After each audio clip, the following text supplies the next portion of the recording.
Everybody, JC here with another T&I toy review. And today's review is in association with MarvelousNews.com, your #1 news source for everything Marvel. And for today's review, I'm going to be taking a look at the new MAFEX Spider-Man Homecoming Tech Suit Spider-Man figure from Medicom Toy. Now this figure comes packaged in a window box. You've got the figure along with the accessories clearly displayed. Down below you've got an image of the figure and the Spider-Man Homecoming movie logo. Then underneath that you've got the MAFEX logo, and it tells us this is figure number 47 in the series. On the sides of the packaging we just have additional images of the figure, and then on the back we have even more images of the figure showing off the various accessories that come with it. Alright, let's get this open and take a look at what's inside. Now the first thing you might notice when you're opening this thing up is on the inside tabs, it looks like they've made it so you can cut out these little Avenger masks. So this is to recreate the scene where the guys are robbing the ATM machine wearing the Avengers masks. So if you have some kind of thug figure, you can cut these out and put it on those and kind of recreate that scene.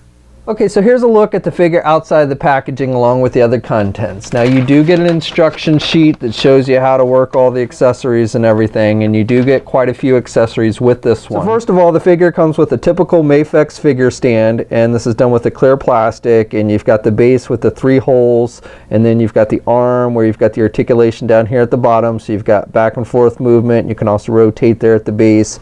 Then you've got articulation here at the midsection, so you've got back and forth movement there. And then you've got articulation up top, so you've got back and forth movement.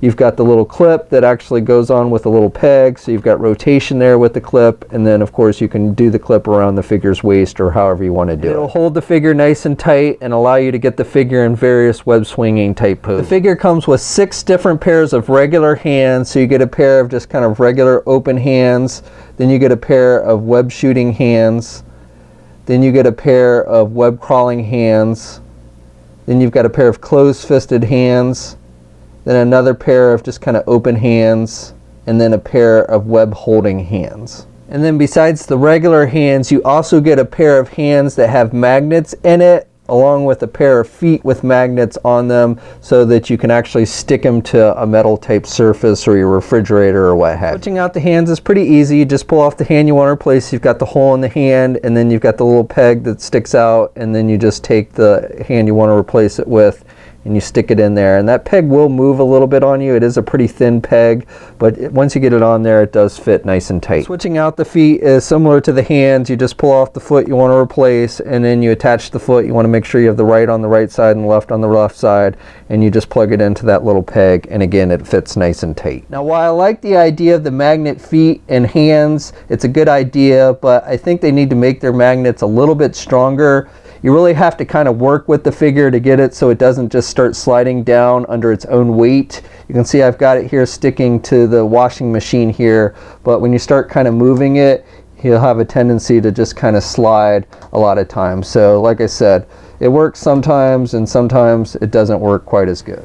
And the figure also comes with various web shooting effects. So you get a pair for web swinging, and you use these with the grip hands, and then you get 2 different pair of web shooting effects, and these you just attach around the figure's wrist, and so you get a longer pair and then a shorter pair, and then you get this web grabbing effect, and use this along with the figure stand, which I'll show you in just a minute, and that's what this little piece is for as well. Now to use the web shooting effects, what you want to do is you first remove the hand, and it's best that you use the web shooting hand, and then you take the effect piece and you just slide it over the little peg there, and then you just reattach the hand, and that way it looks like he's actually shooting the web out of his web shooter. And again, they've given you 2 different links for the web shooting effects. And with the web swinging effects, you want to make sure you have the grip hands, and these are the hands that look like have the thumbs up. And with those, all you do is you just slide the webbing through the little holes in the hand, and he'll end up holding it nice and tight.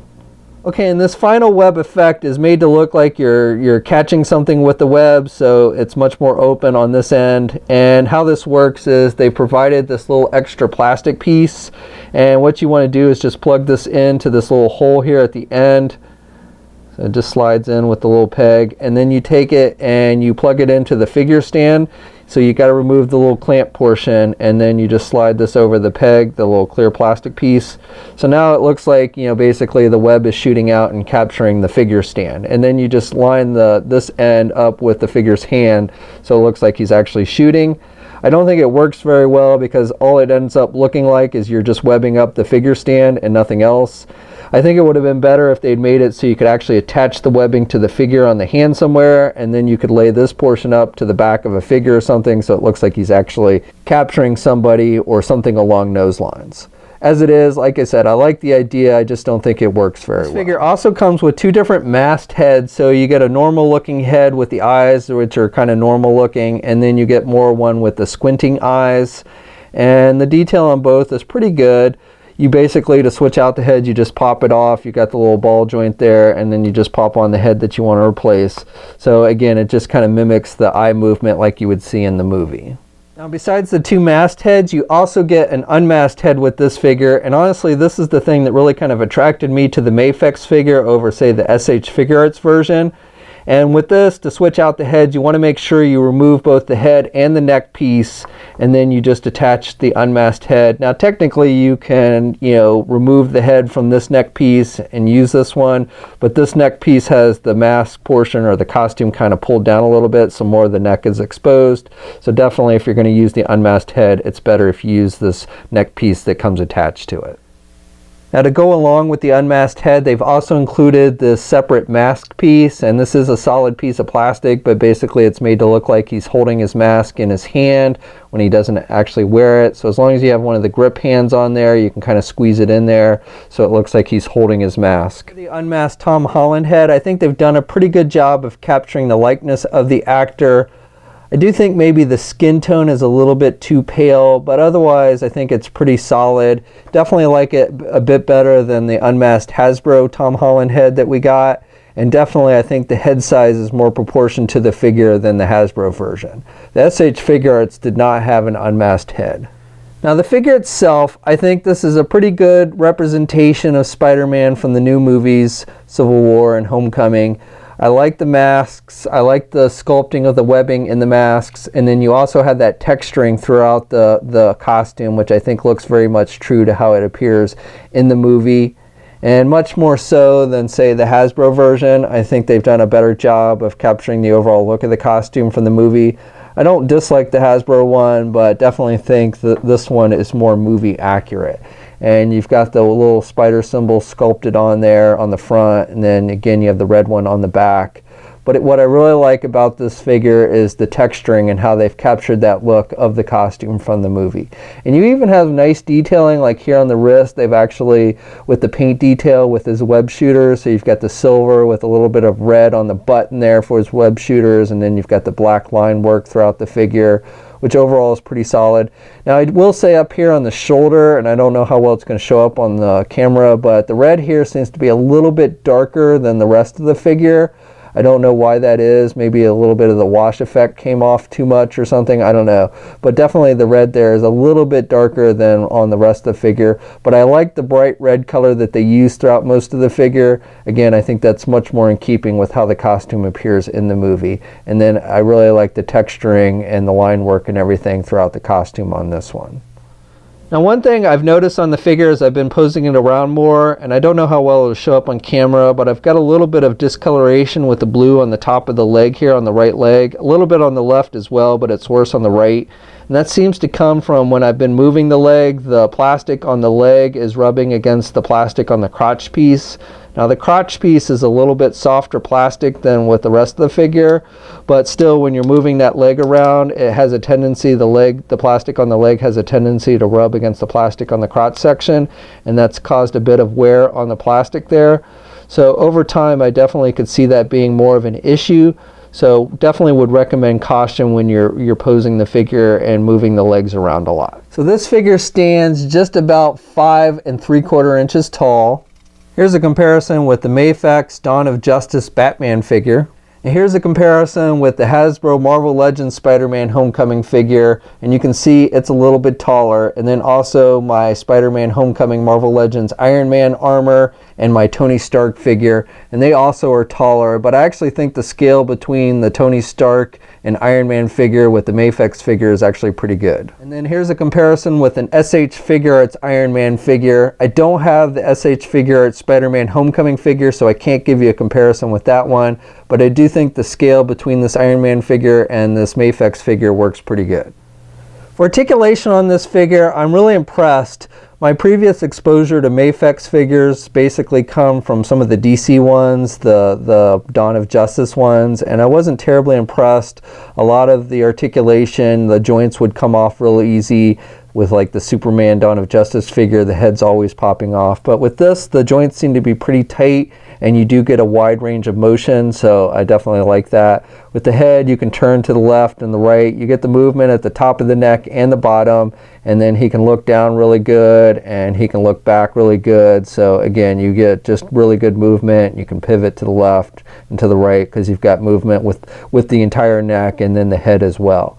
Then with the arms, you've got those butterfly joints, so you've got good up and down movement. You got forward and back movement. You've got good rotation there at the shoulder. You can get the arm out good. You can get the arm up high. So good movement there. You've got a bicep swivel. You've got good bending there at the elbow. Can bend pretty good there. Then you've got rotation at the wrist, and then you've got the up and down movement or the forward and back movement with those ball joints. Now again, you do somewhat have a tendency with joints to kind of slide off the peg sometimes, but it's not nearly as bad as I've had in previous experience with other MAFEX figures. You've got a midsection joint here, so you've got rotation. You can pivot to the left and the right. He can crunch down about that much, and then he can look back about that much. Now, when you have him look back really far, you get the open hole there in the middle, and if you have him look forward, you again get that gappage, but not a big deal. You also have a waist swivel, and again, you can kind of pivot to the left and right there at the waist, and you can crunch down a little bit at the waist and look back there at the waist. With the legs, you can pull them out from the socket. You've got rotation up high with the thigh swivel type deal, and then you can get the leg forward good. He can get this leg up high, and you can get the leg out and back like that, and he can do the splits pretty good. So good movement there. And then he's got a double jointed type knee, so good bending there. And then with the feet, you've got up and down movement, rotation, and you do have ankle pivot, though I did just pop the foot off the peg there, but you do have ankle pivot. You also have some toe articulation with this one, and no peg holes on the bottom of the feet, but you do have nice detailing with the black on the bottom of the feet with these. Okay, so that's my review. So I've got to say, this is probably my favorite Spider-Man Homecoming figure to date. Now, I don't have the actual SH Figure Arts one, but from what I've seen, I actually like this one a little bit better. Definitely like it better than the Marvel Legend version. I think it's more movie accurate, and you get the Tom Holland unmasked head, which you don't get with the SH Figure Arts version. Plus you get a lot of other cool accessories, and you get a lot of cool posability with this figure. And it's definitely by far my favorite MAFEX figure that I have owned to date. Now this figure is available now. You can get it at places like Big Bad Toy Store. We'll have a full image gallery up at marvelousnews.com. There'll be a link in the video description below. As always, leave a comment. Let me know what you think. If you're so inclined, please like the video. Also, if you like the backdrops that are featured in this video, please be sure to check out extreme-sets.com. They're the ones that make those. They have a wide selection for you to choose from, so if you're into toy photography and the such, you definitely want to check them out. And until next time, guys, I will catch you later.